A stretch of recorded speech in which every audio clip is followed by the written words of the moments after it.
Good morning વિદ્યાર્થી મિત્રો,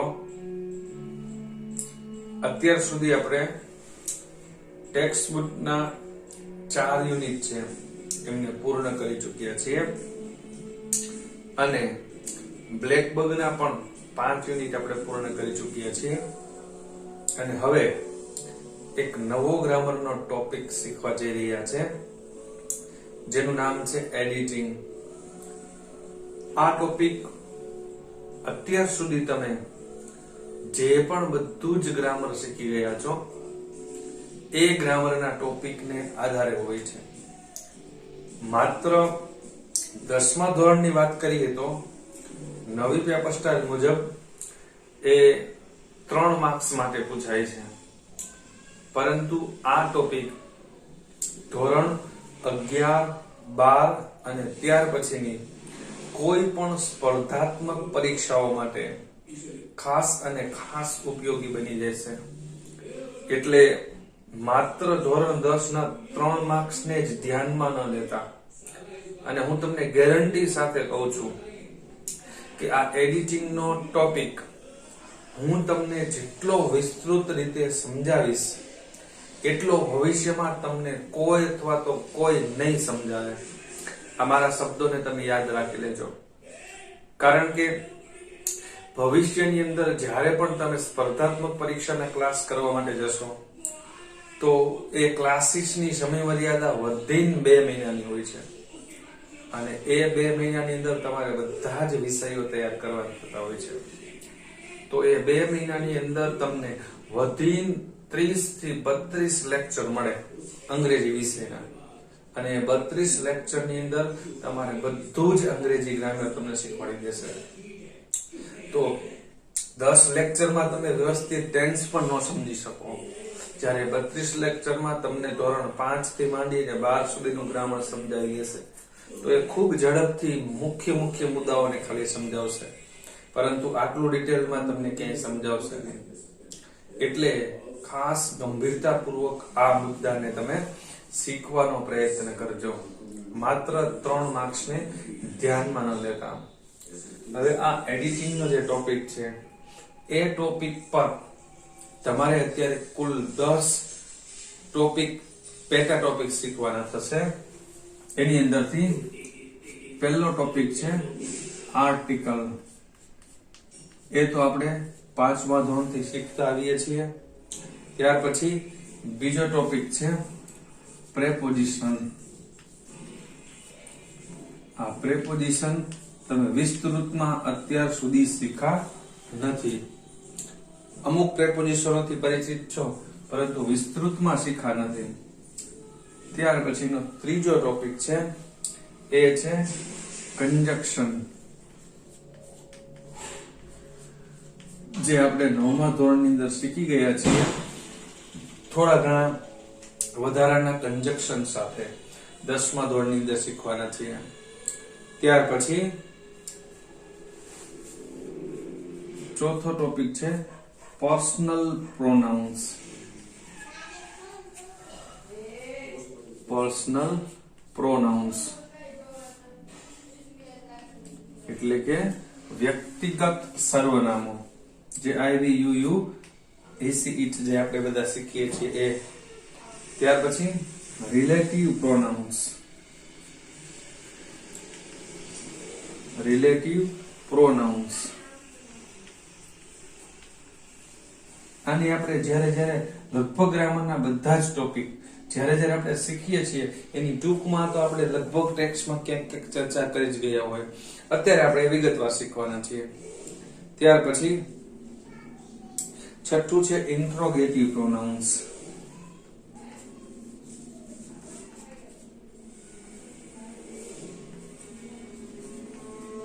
interrogative pronounce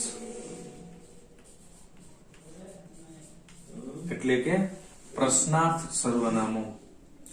ત્યાર પછી 7મું છે એ છે રેસિપ્રોકલ પ્રોનાઉન્સ. આ તમારા માટે નવું છે, રેસિપ્રોકલ પ્રોનાઉન્સ. ત્યાર પછી 8મું છે એ છે એમ્ફેટિક પ્રોનાઉન્સ. આ પણ તમારા માટે નવું છે, એમ્ફેટિક પ્રોનાઉન્સ.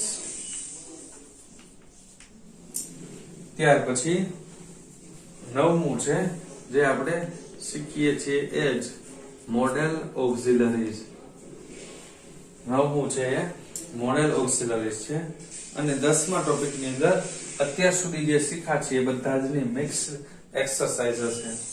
એટલે કુલ તમારે 9 ટોપિક આ એડિટિંગ ની અંદર શીખવાના થશે. અને આજે આપણે આ 9 ટોપિક માંથી પહેલો ટોપિક જે છે આર્ટિકલ, એમના વિશે સમજૂતી મેળવવાના છીએ. હવે આપણે બધા જાણીએ છીએ કે અંગ્રેજી વિષયની અંદર કુલ 3 આર્ટિકલો આપેલા છે. આ આર્ટિકલ ની અંદર 3 આર્ટિકલો છે. એ છે આર્ટિકલ એ, આર્ટિકલ એન અને આર્ટિકલ ધ. એમની અંદરથી આર્ટિકલ એ અને એન આ બંને છે એ નિશ્ચિત આર્ટિકલ કહેવાય છે. જ્યારે ધ છે એ અને એન છે એ અનિશ્ચિત છે, અનિશ્ચિત આર્ટિકલ છે. જ્યારે ધ છે એ નિશ્ચિત આર્ટિકલ છે. હવે આ આર્ટિકલ ક્યારે વપરાય છે એ આપણે અગાઉ શીખી ગયા છીએ. તેના માટેની શરત એ છે કે પહેલા તો કોઈ પણ જાતિવાચક નામ હોવું જોઈએ. તે આપણે 9મા ધોરણની અંદર શીખી ગયા છે. પહેલો ટોપિક આવે છે, એની અંદર આવે છે નાઉન નો કોઠો. એની અંદર આપણે જોઈએ છે નાઉન એટલે કે નામ, પછી એમાં કોમન નાઉન, અને પછી એને બાકીના બધા જ અલગ અલગ જે પ્રકારો આપેલા છે. એમાંનો એક પ્રકાર છે જાતિવાચક નામ. એક એવા પ્રકારનું નામ છે કે જે એક આખા સમૂહનું વર્ણન કરે છે. દાખલા તરીકે ગાય, તો કઈ ગાય? તો આખી ગાયની જાતિની વાત કરીએ છીએ. ટીચર, તો કયો શિક્ષક? આપણે એમ કહીએ છીએ કે શિક્ષક વિદ્યાર્થીઓને પ્રેમ કરે છે. તો કયો શિક્ષક? તો વિશ્વના બધા જ શિક્ષકોની વાત થઈ ગઈ છે. એવી રીતે કહીએ છીએ વિદ્યાર્થી, તો કોઈ એક ચોક્કસ વિદ્યાર્થી નહીં, પણ વિદ્યાર્થીઓનો આખો સમૂહ. કોઈ સ્કૂલ, કોઈ વર્ગખંડ, તો એ બધું જ જાતિવાચક નામની અંદર સમાવેશ થાય છે. તો જ્યારે આર્ટિકલ મૂકવું હોય ત્યારે પહેલી શરત એ છે કે એ નામ જાતિવાચક હોવું જોઈએ. અને આર્ટિકલ એ અને એન માટે, એના માટે પાછી એક એ શરત છે કે એ નામ એક વચનનું હોવું જોઈએ. જાતિવાચક હોય અને એક વચન હોય ત્યારે તમે આર્ટિકલ એ અથવા તો એન મૂકી શકો છો. જ્યારે આર્ટિકલ ધ ની અંદર એવું નથી. તમે એક વચનમાં મૂકી શકો છો અને બહુવચનમાં પણ મૂકી શકાય છે. હવે અત્યાર સુધી આપણે એવું શીખાતા કે આર્ટિકલ એ ક્યારે વપરાય અને એન ક્યારે વપરાય. તો આપણે બધાને ખબર છે કે અંગ્રેજીની અંદર કુલ 26 આલ્ફાબેટ એટલે કે મૂળ અક્ષરો આવેલા છે. એમની અંદરથી 5 એ સ્વર છે, જેને આપણે અંગ્રેજીની અંદર વોવેલ્સ કહીએ છીએ. અને બાકીના જે 21 છે એ છે કોન્સોનન્ટ એટલે કે એ વ્યંજન છે. 5 છે એ સ્વર છે અને બાકીના 21 છે એ વ્યંજન છે. તો આપણે એવું શીખાતા કે કોઈ પણ જાતિવાચક નામ હોય એની શરૂઆત જો પેલા તો જાતિવાચક હોવું જોઈએ અને પાછું એક વચન હોવું જોઈએ. અને એ નામની શરૂઆત જો એ સ્વરથી થતી હોય ત્યારે તમે આર્ટિકલ એન મૂકતા, અને જો એ નામની શરૂઆત વ્યંજનથી થતા હોય ત્યારે આર્ટિકલ આપણે એ મૂકતા હતા. આટલું આપણે 8મા ધોરણની અંદર શીખી ગયા છીએ. 9મામાં પણ આ જ વસ્તુ શીખ્યા છીએ, પરંતુ અહીંયા થોડુંક તમારે વિશેષ ધ્યાન આપવાની જરૂરિયાત રહેશે. કારણ કે અહીંયા તમારે માત્ર જે અંગ્રેજીના સ્વર કે વ્યંજનને ધ્યાનમાં આપવાનો નથી, અહીંયા તમારે એના ઉચ્ચારને પણ ખાસ ધ્યાન રાખવાનું છે. કારણ કે ઉચ્ચાર તમારા માટે હવે અગત્યનો થઈ જશે. 8મા ધોરણ પૂરતું આટલું આપણે સહેલું શીખાતા. હવે 10મા ધોરણની અંદર થોડુંક વિસ્તૃત, જો બિલકુલ બારીક માહિતી છે. ટોપિક તમને બિલકુલ સહેલો લાગશે કે આર્ટિકલ એટલે શું, એ તો આપણે શીખી જ ગયા હોય ને, પરંતુ તેમ છતાં ભૂલ થવાની શક્યતાઓ સૌથી વધારે આમાં રહે છે. અને આર્ટિકલનો તમે કોઈ પણ સ્પર્ધાત્મક પરીક્ષાની અંદર જશો તો એ સ્પર્ધાત્મક પરીક્ષાની અંદર 15% વેઇટેજ અંગ્રેજી વિષયનું હોય છે, અને એમની અંદર ઓછામાં ઓછી 2 માર્ક્સની ખાલી જગ્યા હશે અને એ આર્ટિકલની જ હશે.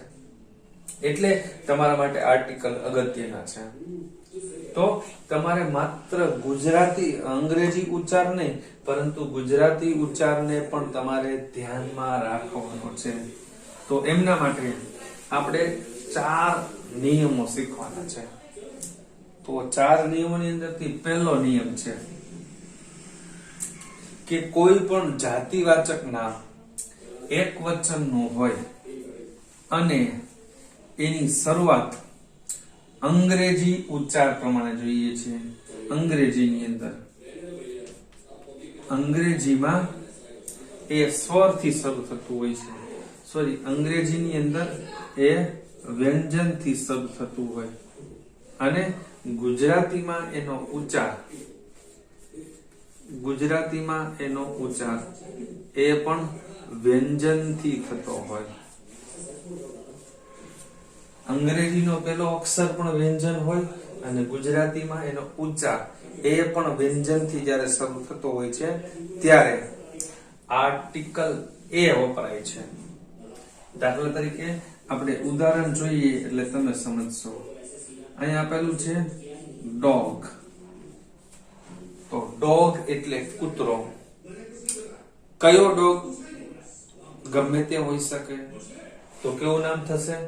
જાતિવાચક નામ છે. અને પાછું કેવું છે? કૂતરાઓ કીધું છે કે કૂતરો કીધું એટલે કેવું નામ થયું? એક વચનનું નામ છે અને જાતિવાચક નામ છે. એટલે તમે આર્ટિકલ એ અથવા તો એમ મૂકી શકશો. હવે જુઓ, પહેલી દ્રષ્ટિએ આપણે જોઈશું તો અંગ્રેજી પ્રમાણે જોઈએ તો પેલા DOG. તો પહેલો અક્ષર શું આપેલો છે અહીંયા? D. તો D અંગ્રેજી પ્રમાણે શું છે? આ D ને અંગ્રેજીમાં શું કહેવાય? સ્વર કહેવાય કે વ્યંજન કહેવાય? કારણ કે 5 સ્વરો કયા કયા છે આપણે બધાને ખબર છે. A, I, O, U અને E. આ 5 સ્વર છે, અને એ સિવાયના આલ્ફાબેટના બધા જ જે શબ્દો આપેલા છે એ બધા જ આપણે વ્યંજન છે. તો આ 5 સ્વરમાંથી આ ડોગનો પહેલો અક્ષર D નથી, એટલે અંગ્રેજીમાં શું છે? વ્યંજન. તો પછી એનો ઉચ્ચાર શું થશે? આનો ઉચ્ચાર ગુજરાતીમાં બોલીએ તો ડોગ. તો હવે ગુજરાતીના સ્વર અને વ્યંજન એટલે શું? તો આપણે બધાને ખબર છે, ગુજરાતીમાં જે અ ની 12 અક્ષરી છે, અ, આ, ઈ, ઉ, વગેરે, એ બધા જ શું છે? સ્વર છે. અને એ સિવાય બાકીના ક, ખ, ગ, ઘ, ચ, છ આ બધા જ શું છે? વ્યંજન છે. તો અહીંયા પહેલો અક્ષર આ ડ આપેલો છે, એ શું છે? વ્યંજન.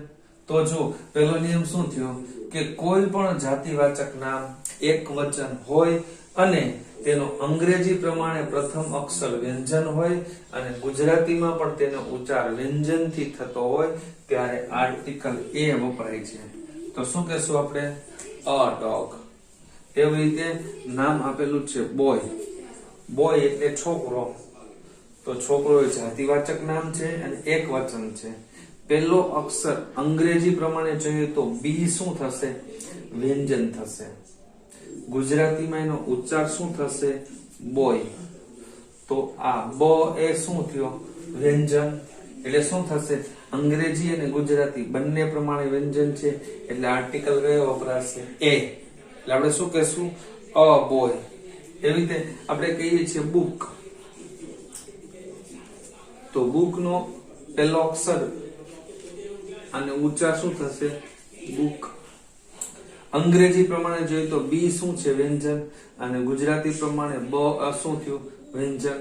બંને વ્યંજનો એટલે આર્ટિકલ શું વપરાશે? અ.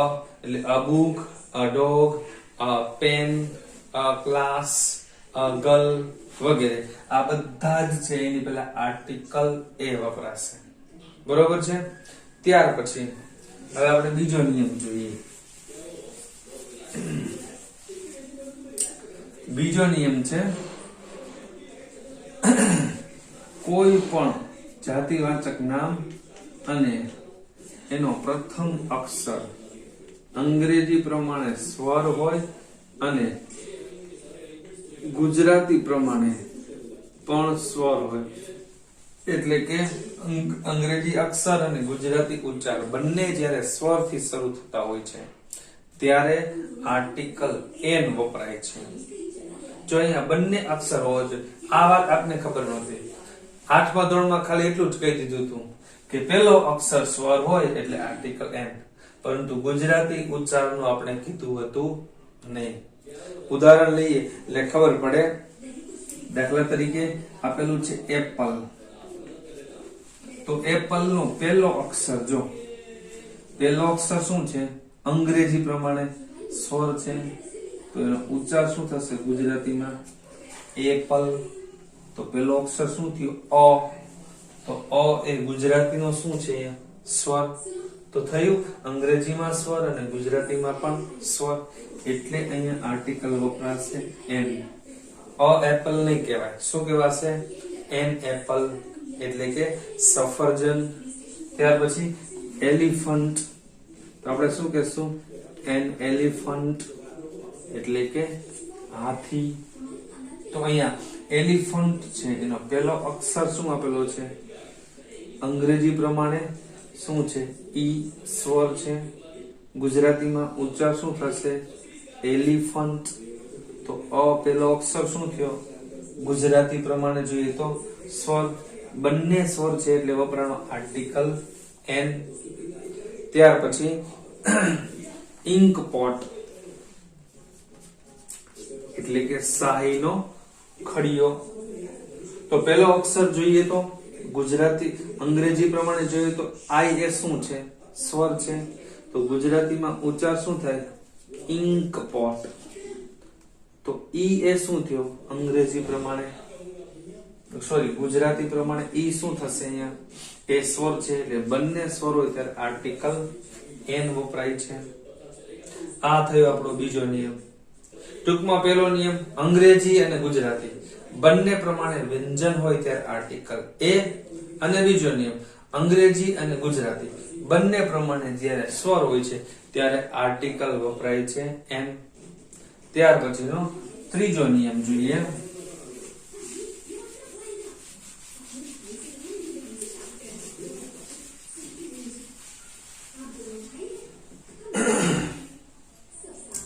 ત્યાર પછીનો ત્રીજો નિયમ આપણે જોઈએ છીએ.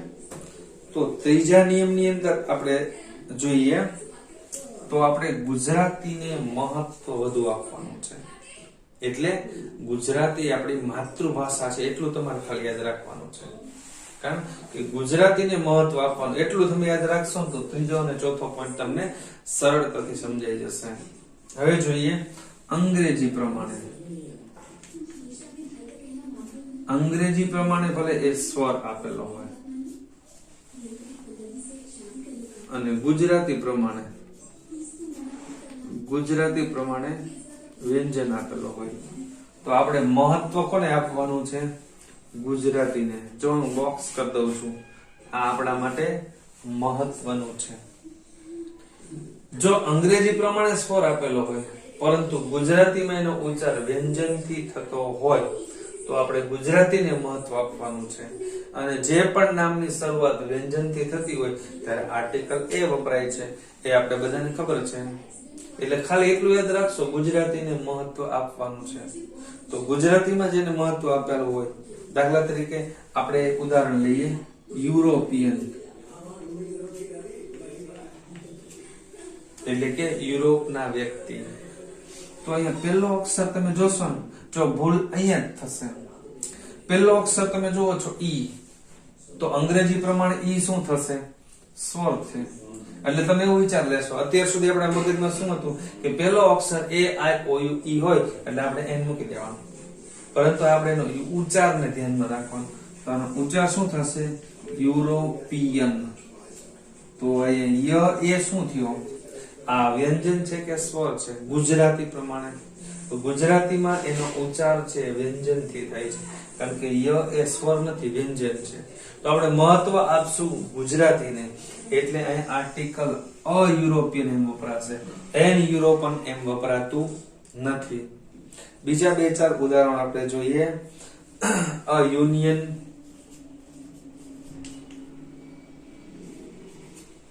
એટલે કે સંઘ. તો યુનિયન નો પહેલો અક્ષર યુ છે, ભલે એ સ્વર રહ્યો, પરંતુ એનો ઉચ્ચાર શું થાય છે? યુનિયન. તો અહીંયા યુ એ શું થયો? ગુજરાતી પ્રમાણે જોઈએ તો ગુજરાતી પ્રમાણે વ્યંજન છે, એટલે આર્ટિકલ એ વપરાશે. એવી રીતે આપણે જોઈએ યુનિટ, એટલે કે એકમ. તો યુનિટ નો પહેલો અક્ષર ભલે એ અંગ્રેજી પ્રમાણે વ્યંજન રહ્યો, સ્વર રહ્યો, પણ ગુજરાતીમાં એનો ઉચ્ચાર તો યુ થાય છે ને. તો આપણે ધ્યાન કોને આપશું? ગુજરાતીને મહત્વ આપશું, એટલે આર્ટિકલ અહીંયા વપરાશે એ, અ યુનિટ. આ થયો આપણો ત્રીજો નિયમ. અને ત્યાર પછીનો હવે ચોથો નિયમ.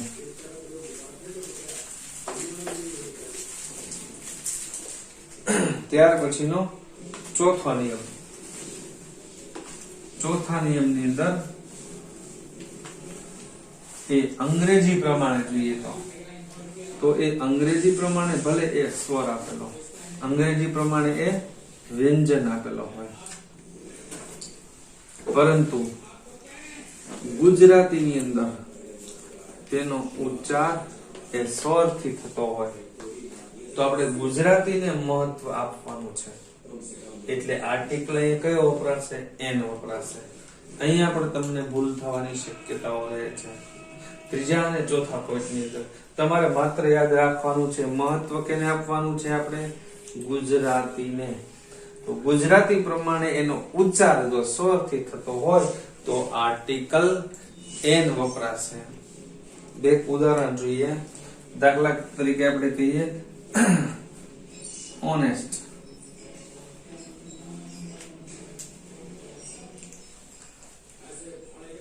તો ઓનેસ્ટ એટલે પ્રામાણિક. તો ઓનેસ્ટ નો પહેલો અક્ષર એચ છે, તો એનો અંગ્રેજી પ્રમાણે જોઈએ તો એચ એ શું છે? વ્યંજન છે, પરંતુ એનો ઉચ્ચાર શું થશે? ઓનેસ્ટ. હોનેસ્ટ નથી થતો, કારણ કે એચ સાયલન્ટ છે, એનો ઉચ્ચાર નથી થતો, ઓનેસ્ટ બોલાય છે, હોનેસ્ટ નથી બોલાતો. તો ગુજરાતી પ્રમાણે તો શું થયું? અ. તો અ એ ગુજરાતી પ્રમાણે શું છે? સ્વર છે, એટલે આર્ટિકલ વપરાશે એન, ઓનેસ્ટ. એવી રીતે બીજું ઉદાહરણ જોઈએ આપણે. ટૂંકાક્ષરી જે કઈ નામ આપેલા છે, એસએસસી, એચએસસી, એસટી વગેરે. જો આપણે કહીએ છીએ એસએસસી, તો આ પહેલા અક્ષરે તમે જો એસ, તો એસ તમને ગુજરાતી ઉપરથી શું થાય છે? વ્યંજન છે. અંગ્રેજી ઉપર વ્યંજન છે, તો ગુજરાતીમાં ઉચ્ચાર શું કરશું આપણે? એસ, એસ અને સી. તો ગુજરાતીમાં ઉચ્ચાર શું થયો? અહીંયા ગુજરાતીમાં તો સ્વરથી ઉચ્ચાર થયો, એટલે શું કહેશું આપણે? એનએસએસસી બોર્ડ એમ કહેશું. એવી રીતે આપણે કહીએ એનસીસી, એનસીસી. તો એનસીસી ની અંદર પહેલો અક્ષર એન એ ભલે અંગ્રેજી પ્રમાણે એ વ્યંજન છે, પરંતુ ગુજરાતીમાં આનો ઉચ્ચાર આપણે શું કરશું? N C C. તો આ અ એ શું થયો? એ ગુજરાતી પ્રમાણે સ્વર છે એટલે શું કહેવાય? NSSC. એવી રીતે આપણે કહીએ ST બસ,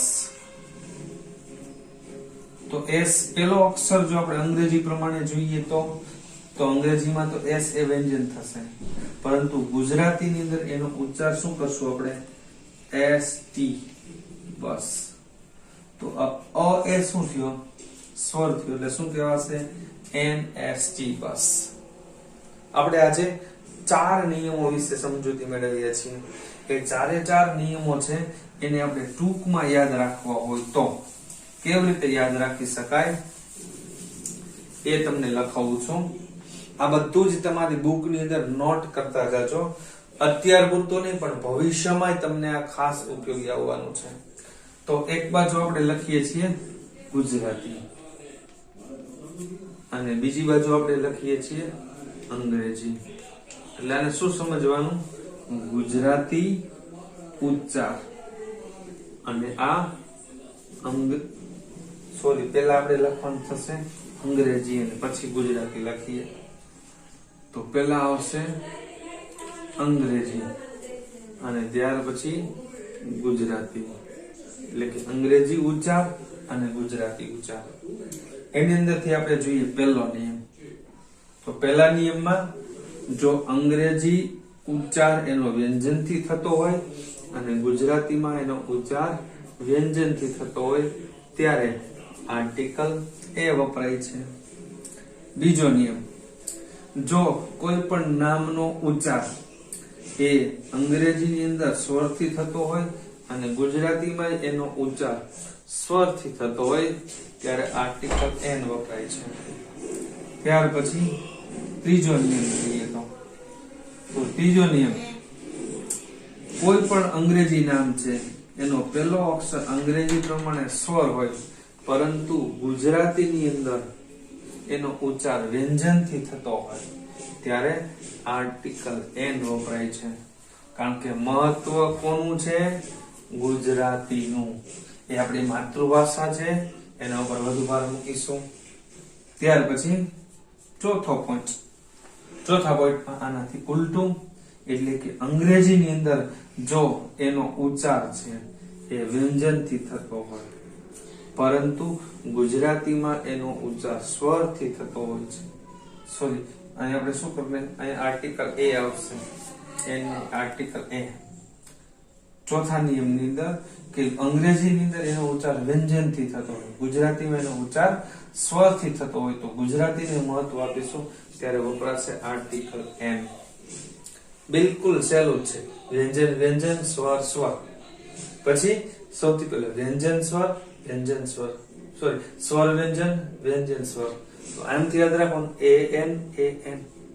એમનો ફટાફટ આ કોઠો તમને મગજની અંદર યાદ આવી જશે ને તો ભવિષ્યમાં તમારા માટે માત્ર આટલી માહિતી, આ બે જે તમને બોક્સ લખી દીધું છે, આટલી માહિતી જો તમને બરોબર યાદ હશે તો કોઈ પણ આર્ટિકલની ખાલી જગ્યામાં તમે ક્યારેય મૂંઝવણમાં નહીં આવો. આ કોઠો બરોબર એવો મગજની અંદર બેસી જવો જોઈએ કે જ્યારે પણ તમે આંખો બંધ કરીને કલ્પના કરો તો લખાણ તમને મગજની અંદર યાદ આવવું જોઈએ. એવું બરોબર આ કોઠાને પાકું કરી નાખો. વ્યંજન વ્યંજન, સ્વર સ્વર, સ્વર વ્યંજન, વ્યંજન સ્વર. આ 4 વસ્તુ આમ લખી નાખો તો પછી સામે an an. આટલું જો તમે યાદ રાખશો તો કોઈ પણ આર્ટિકલની ખાલી જગ્યામાં તમે ક્યારેય અટવાશો નહીં. બરોબર છે? તો આજ પૂરતું આપણે અહીંયા સુધી રાખીએ છીએ અને આજે હોમવર્કની અંદર હું તમને 20 ખાલી જગ્યા મોકલાવું છું. આ 20 ખાલી જગ્યા છે એ આર્ટિકલની છે. સોરી, એક કામ કરો, આ એક ખાલી જગ્યા હજુ આપણે કાલ રાખશું કારણ કે હજુ એક આપણે આર્ટિકલ ધ શીખવાનું બાકી છે. તો આર્ટિકલ ધ જ્યારે શીખીશું ત્યારે એ બધી જ ખાલી જગ્યાઓ મિક્સ આપેલી છે. એટલે એ એન અને ધ ત્રણેની મિક્સ ખાલી જગ્યાઓ આપેલી છે. એ તમને નેક્સ્ટ વિડીયોની અંદર એટલે કે શનિવારે જે વિડીયો મોકલું છું એ વિડીયોની અંદર હોમવર્ક આપીશ અને એની જવાબ સોમવારે આપણે મેળવીશું. તો અત્યારે અહીંયા સુધી રાખીએ છીએ અને અગાઉ પણ તમને જે ટાઈમ ટેબલ મૂકેલું છે એમની અંદર ટૂંક સમયની અંદર આ રવિવારે તમારે ગણિતની ટેસ્ટ હશે અને ત્યાર પછીના રવિવારે આપણે અંગ્રેજીની ટેસ્ટ હશે. તો અત્યારથી જ તૈયારીની અંદર લાગી જજો, કારણ કે આ ટેસ્ટ તમારે ઘરે બેસી અને જોઈને નથી લખવાની, પરંતુ અમારી નજર સમક્ષ લખવાની છે. એટલે સાચું તારણ ત્યારે મળી જશે. એટલે તમારી પાસે ચીટિંગ કરવાનો કોઈ વિકલ્પ નથી. તો અત્યારથી જ તૈયારીની અંદર લાગી જજો. ચલો ફરીથી મળીશું. Bye bye.